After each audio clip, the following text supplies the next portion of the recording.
Bienvenidos a este miércoles hospitalario. Vamos a tener la exposición de José Ramón Rodríguez en representación del Servicio de Anestesiología y nos va a hablar sobre el tema el efecto de checklist, la comunicación estructurada. Les dejo con él.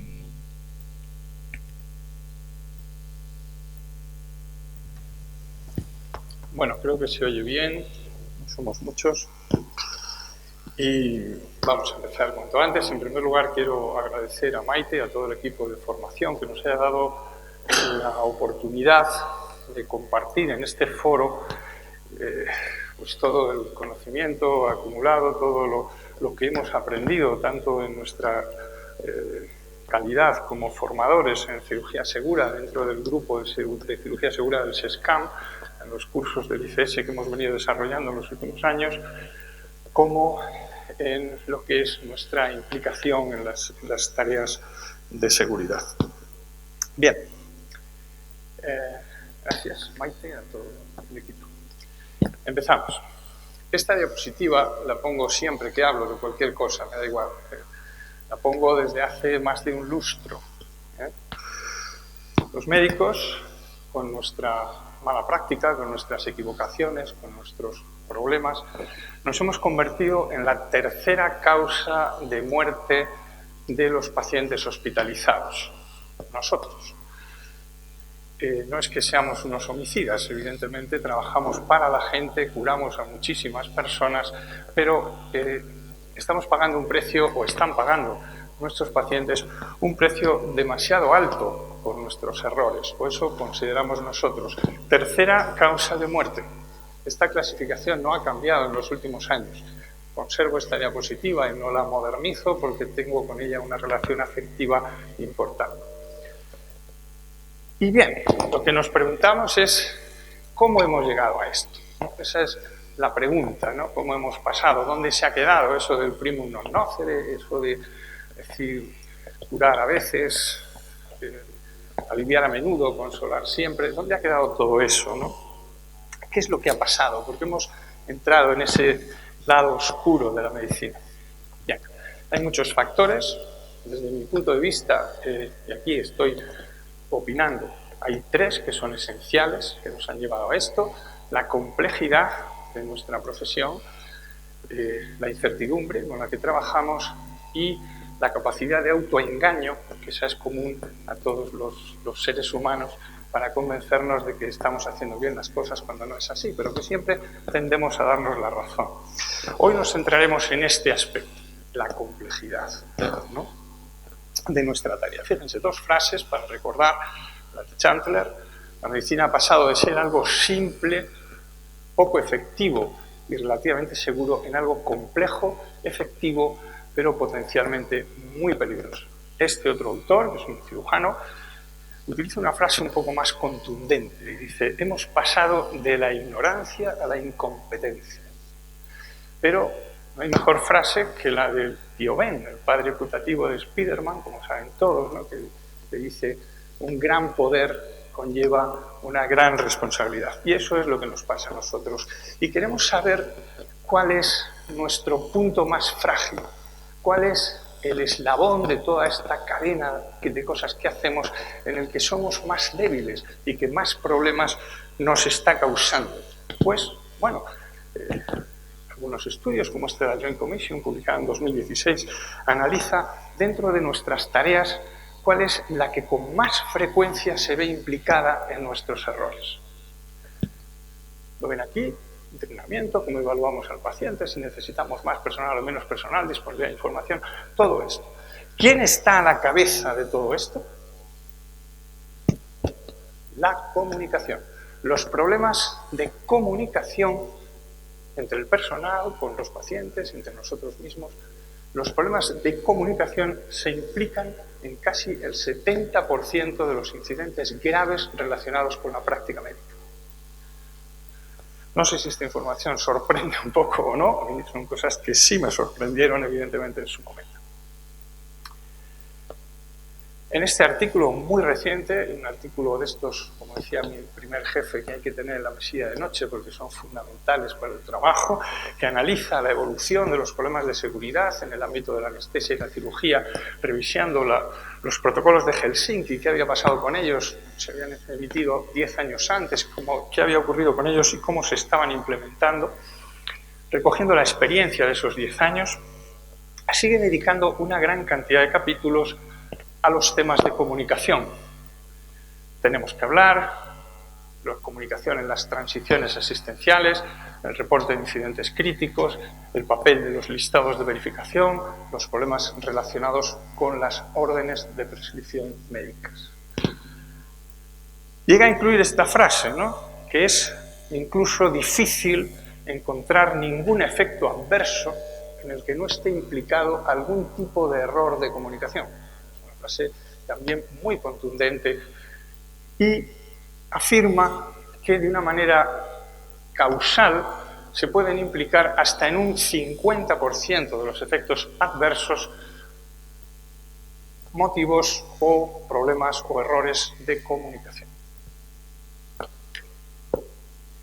¿Y por qué? Si nuestra especie destaca precisamente por eso, ¿no? Este antropólogo, sin duda el más conocido hoy día, llega a afirmar que el sapiens consigue progresar y consigue extender su especie, a pesar de su debilidad física manifiesta frente a los neandertales, por ejemplo, por su capacidad de cooperar, de trabajar en equipo. Desarrolla esa capacidad y eso es lo que le permite que nuestra especie sobreviva a lo largo de miles de años. Y todo el mundo entiende que la capacidad de cooperar entre personas se basa fundamentalmente en la invención del lenguaje, sobre todo el lenguaje simbólico y conceptual, y más adelante ya, hace unos 5.000 años solo, el comienzo de la escritura. La escritura permite dar a la narración un soporte físico perdurable y hace que ya la comunicación se pueda establecer sin necesidad del narrador, sin necesidad de la memoria. De esta forma, y gracias a esto, pues nosotros seguimos disfrutando con las hazañas del gran Aquiles o con las aventuras de Alejandro Magno. ¿Y qué pasa ahora? Bien, la medicina es un cuento muy largo, cientos de años de evolución, incluso la medicina científica, y tenemos que contarnos muchas cosas, muchísimas historias, ¿no? Cada vez tenemos más interlocutores en la práctica médica. Para atender a un solo paciente, cada vez hacemos intervenir a más personas que tienen que comunicar y que tienen que entrar en contacto. Generamos una gran cantidad de información. Así que lo principal es eso que le hemos llamado así, le hemos llamado historia clínica, ¿no? Porque tenemos una historia que contar, ¿no? También escribimos informes, hablamos en las transiciones asistenciales, necesitamos datos, variables de laboratorio, trabajamos con órdenes de tratamiento, pero también nos comunicamos impresiones subjetivas, emociones, incluso cuestiones personales. Y además, por si esto no fuera poco, cuantitativamente, número de interlocutores, cantidad de información, utilizamos una gran variedad de soportes. Soporte oral de la comunicación, soporte en papel o informático, para el texto, soportes gráficos, señalética, imágenes fijas. Y trabajamos en un entorno necesariamente cooperativo. Si no estamos en un entorno cooperativo, ya no estamos haciendo medicina, estaremos haciendo otra cosa. Además, hay un factor fundamental aquí en la comunicación médica, y es el tiempo. La relación entre el emisor de la señal y el receptor es enormemente compleja, en eso es la doctora Amorós sin duda la que podría explicarles más detenidamente la complejidad de ese proceso, pero yo solo quiero destacar que ese proceso necesita establecerse en un tiempo concreto y establecer unos márgenes de tiempo. Y eso también es fundamental en seguridad de pacientes y para la seguridad de la comunicación. Me gusta mucho ese muñequito porque yo me identifico mucho con este conejito de Alicia en el País de las Maravillas que va siempre, llego tarde, a todas partes corriendo, ¿no? Bueno, pues eso también nos pasa un poquito a nosotros, ¿no? Todo eso hace que la comunicación se vuelva como un castillo de naipes, ¿no? Que es enormemente frágil, es un sistema muy frágil y de ahí que tengamos tantos errores y tantos problemas y tanta mortalidad relacionada con nuestra débil capacidad de comunicación. El mundo cambia, sin duda, el conocimiento, cambian los valores y esas habilidades están cada vez más en boga dentro de los servicios y dentro de lo que llamamos equipos de alto rendimiento, las habilidades blandas que cada vez son más apreciadas incluso en la selección de recursos humanos. La comunicación entre ellas, la inteligencia emocional, el uso de la información y sobre todo la capacidad de trabajar en equipo como un valor fundamental para los profesionales nuevos del siglo XXI. Para resolver problemas, lo primero que hay que hacer es reconocerlos, identificarlos. Con esa frase mítica de Swigert, el astronauta del Apolo 13, que dijo: ojo, Houston, tenemos aquí un problema, ¿no? Y esto es lo que tenemos que aceptar. La comunicación en sí misma es una técnica médica de alto riesgo y los errores de comunicación cuestan morbilidad y cuestan vidas de pacientes que mueren como consecuencia de nuestros errores a la hora de hablar entre nosotros y de transmitirnos mensajes. Estos errores son frecuentes, estos errores pueden ser enormemente graves, hasta la muerte, y, muy importante, podemos aceptar sin ningún tipo de crítica posible que al menos la mitad de ellos son perfectamente evitables con estrategias específicas. Y nos vamos de viaje a la base aérea de Bright, en Dayton, en Ohio. Aquí se va a celebrar la prueba definitiva de los modelos que entran en concurso para la fabricación de un nuevo bombardero del Ejército del Aire de los Estados Unidos. Al final, a la fase de final de pruebas, solo llegan 2 modelos y todo el mundo sabe quién va a ganar. Va a ganar el que Boeing XB-17. ¿Por qué va a ganar? Porque es un avión fantástico. Es capaz de transportar muchísimas más bombas a más velocidad, con mucha mayor autonomía y volando a más altura. Y todo el mundo sabe que este es el candidato que se va a llevar la palma. Así que se inician las pruebas y se inicia el vuelo. El avión despega, vuela, se eleva durante 300 metros, entra en pérdida y cae. Mueren 2 de sus 5 tripulantes, entre ellos el piloto, el mayor Roger Hilton. Se investiga el accidente, como hacen siempre en la aviación, se estudian todos los datos y la conclusión de los ingenieros es tremenda. Dicen, sencillamente, han diseñado ustedes un avión que es demasiado complejo para que lo pilote un ser humano. Esa es la solución que los ingenieros, o la respuesta al problema que los ingenieros dan a la compañía Boeing. Lo que ha ocurrido es ni más ni menos que el piloto se olvidó de abrir el timón de cierre, el timón de profundidad. No sé lo que es eso, según me explicaron, pues es algo así como si en el coche te dejas el freno de mano subido, ¿no? Que se te cala, y eso pues aquí no solo se cala, sino que el avión se estrella. Un avión demasiado complejo para que lo vuele un ser humano. Claro, la compañía Boeing va a la quiebra con todo esto y los ingenieros van a ser despedidos.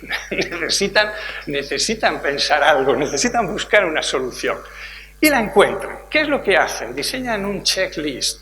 Esta estrategia de comunicación ya estaba aprobada en otros entornos y ellos diseñan este checklist exactamente, ¿no? Dicen, bueno, para volar este avión hay que seguir estas normas y ocuparse de todos estos detalles en cada uno de estos momentos. Este es el original del modelo que me lo cedió en estos cursos un traumatólogo de Puerto Llano, que dijo, pues yo tengo el original de ese checklist y me lo pasó y se lo agradecí mucho porque queda muy elegante ponerlo.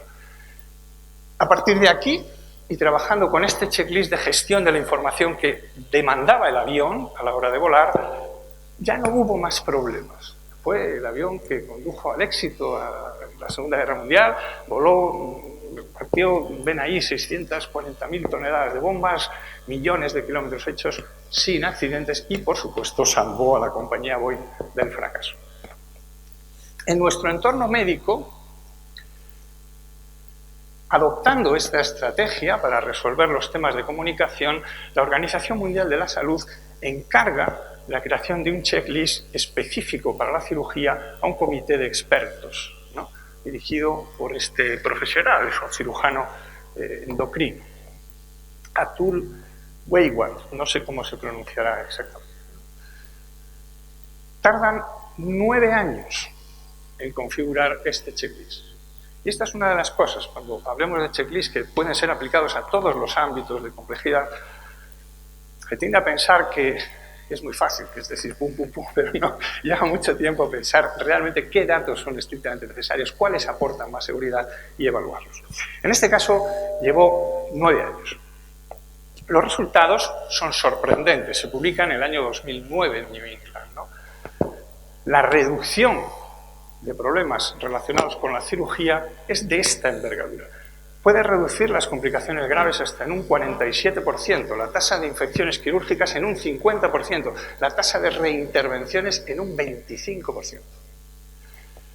Cuando se elimina el efecto Hawthorne, se diga, y también, movidos en esta revisión de la investigación, dicen, a ver si esto solo va a ocurrir, estas ventajas, en los hospitales muy pobres o muy deteriorados. Pero no, seleccionan los hospitales más ricos, con mejores niveles de funcionamiento, y ven que aún así la reducción de complicaciones alcanza una tasa del 33%. Es brutal. Y estos resultados se han repetido a lo largo de los años en los hospitales que han trabajado incorporando e implementando listados de verificación. Eso hace que todas las organizaciones sanitarias, todas, a partir del año 2009, empiecen a intentar la implementación de estos sistemas estructurados de información. Por supuesto, el Ministerio, el Instituto Británico de Salud, el SCAM, todos. ¿De acuerdo? ¿Qué es lo que pasa? Que fracasamos estrepitosamente, al menos en nuestro país, con unas tasas de implementación muy bajas del listado de verificación quirúrgica. No sabemos por qué, eso hemos estado investigando en estos cursos, es decir, por qué no somos capaces de poner en marcha estos sistemas si tenemos unos resultados tan tremendamente operativos, ¿verdad? Bien, pero el efecto checklist, por eso lo llamamos efecto, es algo más que una simple comprobación de datos. Va mucho más allá. Tiene ventajas que son difíciles de explicar, ¿no? Por ejemplo, se vio que la utilización del listado de verificación reducía la tasa de hemorragia quirúrgica. Y nadie entendía por qué, no hay ningún punto. Investigando, diciendo, ¿por qué? ¿Qué está pasando? ¿Qué hace este checklist? ¿Qué tiene de magia para que todo funcione mejor? Porque es una herramienta de comunicación. El checklist nos pone en situación y nos dice, vamos a hacer una pausa, vamos a mirar estos puntos, todo el mundo centra su atención y se activa en la tarea que se esté haciendo en ese momento y genera un trabajo en equipo. Evidentemente simplifica la gestión de procedimientos, pero también nos da una estructura de la información y nos cuenta una historia. Todo checklist es un storytelling. Empieza aquí, seguimos en este punto, avanzamos a este punto y hacemos esto. Y nos va contando una historia, como los capítulos de un cuento. Y eso encaja muy bien con la mentalidad del Homo sapiens. Es configurable y adaptable y es eficaz, económico y, muy importante, muy importante, nadie ha podido documentar un efecto secundario en relación con la utilización del checklist. O sea que en el mejor de los casos no estamos haciendo daño a nadie. Esto también es muy importante.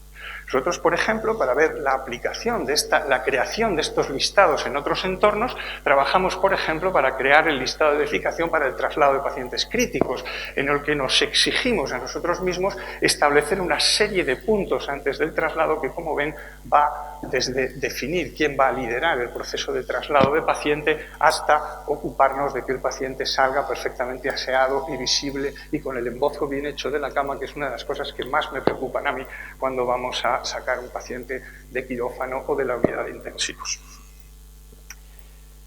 Y este es el efecto. Porque esta estructura de la comunicación se adapta al factor humano, se adapta a nuestra fragilidad y está hecha para eso. Tenemos muy poca gana de reconocer nuestra fragilidad, pero somos enormemente frágiles, sensibles al cansancio, a la fatiga, al exceso de horario, a las prisas o a la bulia del aburrimiento o a cosas tan simples como que no es tu día o como que es tu día y estás feliz, ¿no? Para que veáis y como ejemplo de todo lo que se ha estudiado del efecto de estos factores humanos en la seguridad del paciente, basta este trabajo. Estudian la mortalidad después de la cirugía en los casos en los que el cirujano ha tenido que operar el día de su cumpleaños.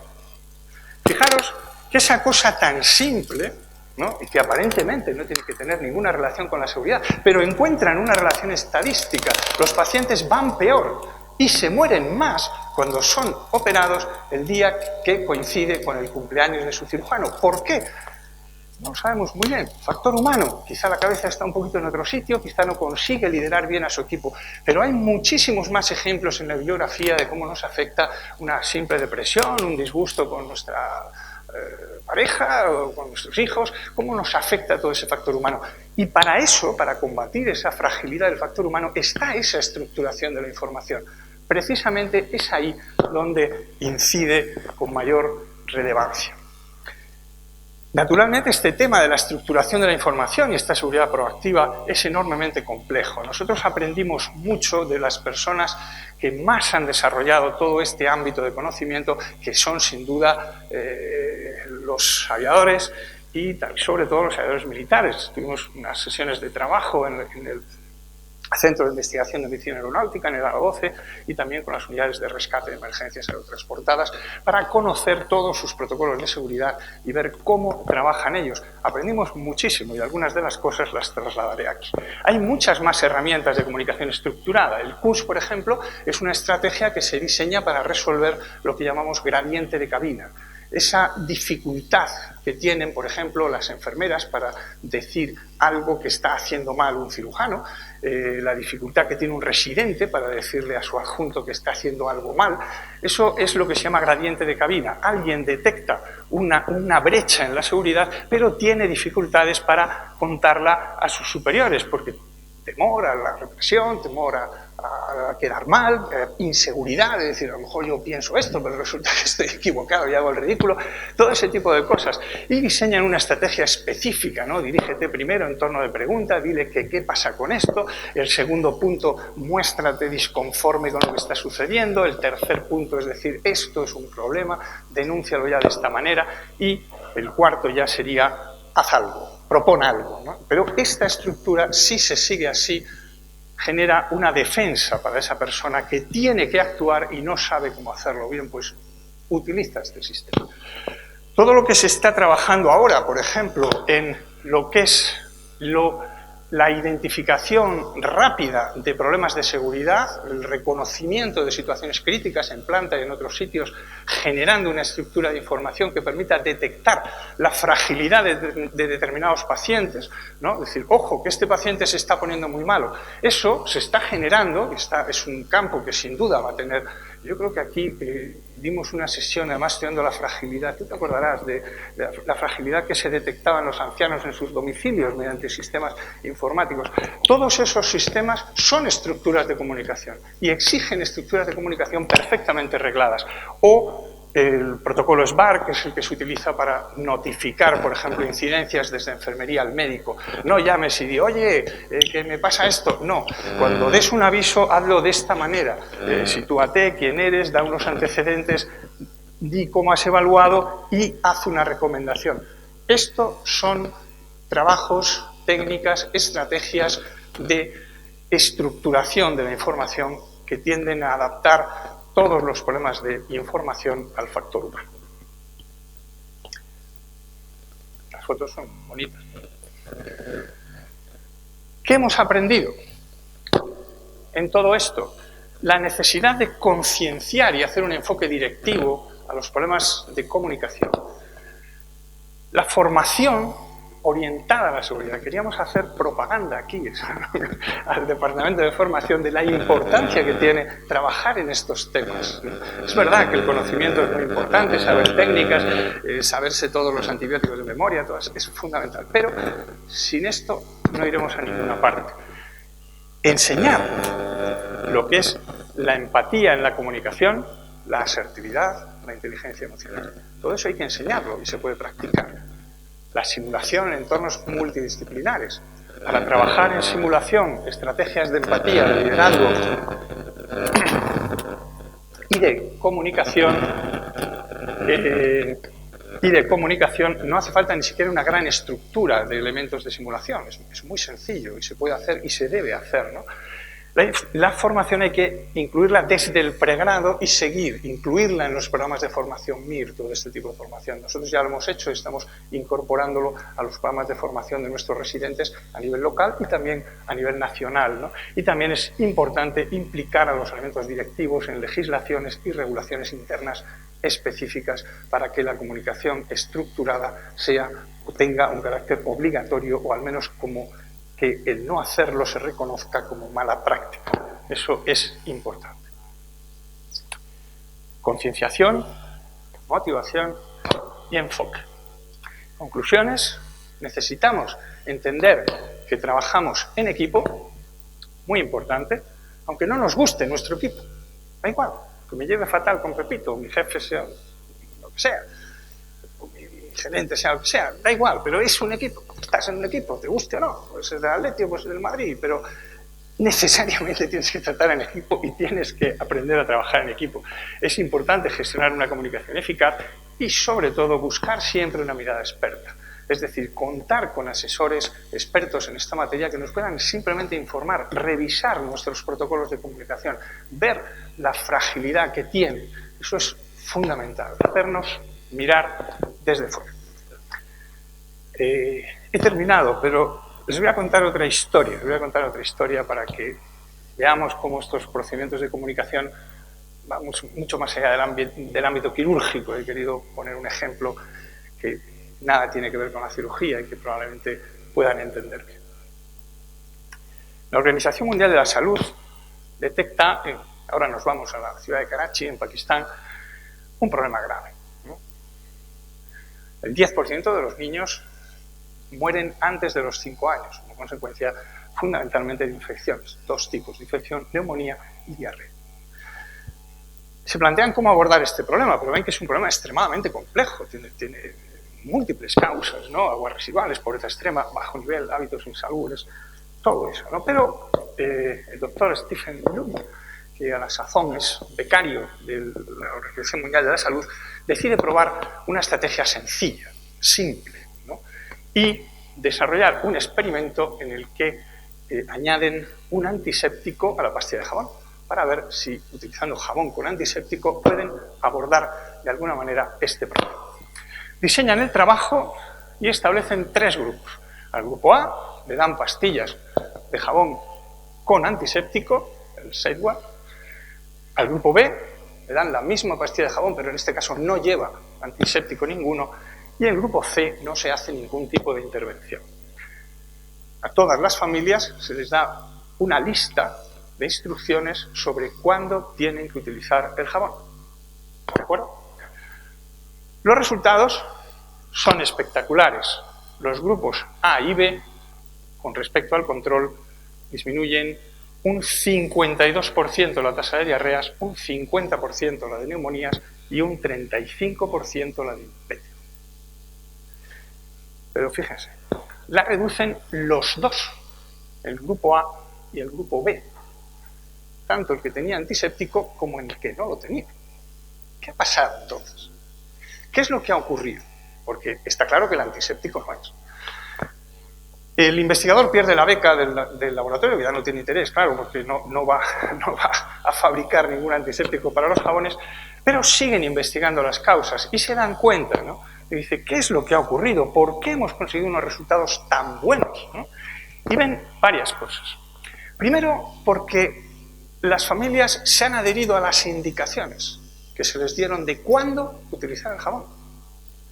Es decir, lo que ha funcionado es el listado que se les ha dicho, hay que utilizar jabón, pero hay que utilizarlo en estos momentos. Se les ha dado una lista, ¿no? Y eso es lo que ha funcionado y lo que ha dado los resultados tan espectaculares. Pero fíjense, van más allá y es una cosa con la que me interesa terminar, ¿no?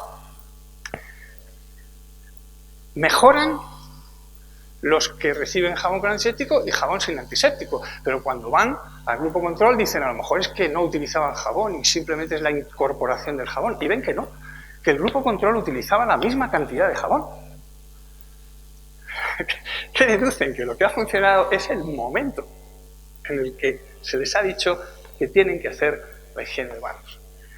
Ese listado es lo que ha funcionado. Y lo que les sorprende es la adherencia de las familias a ese listado, cosa que no han conseguido en organizaciones mucho más cultas. Y buscan las razones. ¿Por qué la gente, las familias, se han adaptado tan bien al listado y han sido tan eficaces a la hora de aplicarlo? ¿No? Y encuentran dos razones.